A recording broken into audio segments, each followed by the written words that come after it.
As the world of Pokemon Violet opens up, the game places more control in the player's hands, with new opportunities that both add and detract from the overall experience. Familiar Pokemon charm meets unexpected twists that challenge the series' traditional formula. Some add value, and others reduce it. The beauty of the open world lies in its promise of freedom. You're reminded of this freedom repeatedly. You're guided to find your personal treasure, choose your own gym path, and craft your own journey. This seems so grand at first.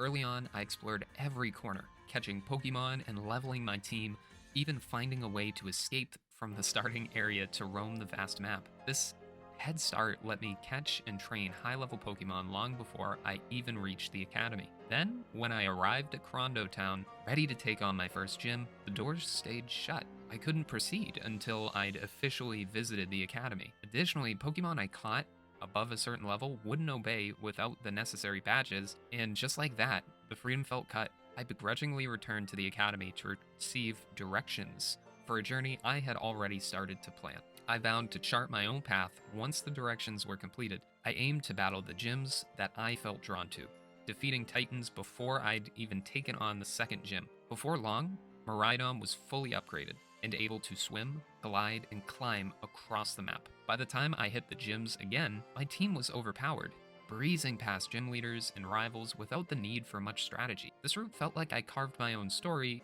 as much as the game would let me, though my story didn't feel so rewarding or compelling. Would I have had more fun if I had followed a guided course? I thought to myself, what if gym leaders could adjust their rosters based on your current badges? That would be in line with the lore from the TV series. Such a change could add balance and keep the thrill of challenge alive throughout the game. It would even better differentiate my Pokemon journey from my friends. While you may breeze through one gym leader's Gabite, I may struggle visiting at a later level when the wrath of a Garchomp is present. Another tweak that could improve the flow is a better explanation of the Let's Go mechanic. I spent hours traditionally grinding, battling high-level Pokemon one by one to earn experience. If I'd known earlier about sending Pokemon into overworld battles, I could have streamlined this process, gaining experience quickly with little damage and skipping repetitive animations. A simple, well-timed tutorial on this feature would have been a game changer, saving me countless of real-life hours. Visually, the open world holds moments of charm, like herds of Pokemon roaming freely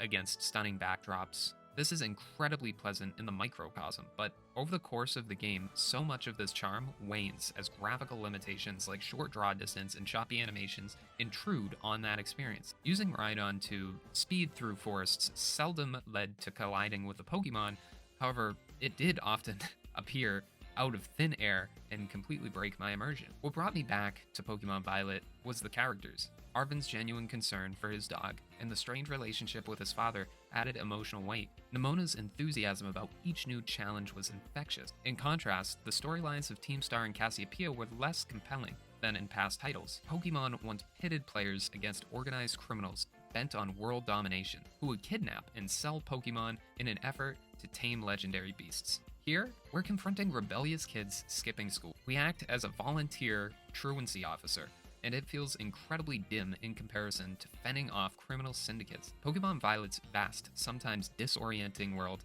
has its beautiful moments and petty losses. As Game Freak continues to transition into the home console paradigm, I hope they continue to experiment and iterate. In Pokemon Violet, I see the foundation for a clever and addictive open-world role-playing game. What I found was a great draft with some finished aspects. The game feels like a work in progress, with flashes of brilliance. The moments with Arvin's Mobastiff, the descent into Area Zero, and my initial steps into the open world all added luster to the experience. While the picture may appear dull, on the whole, the highlights of Pokemon Violet were compelling enough to keep me coming back all the way until the end.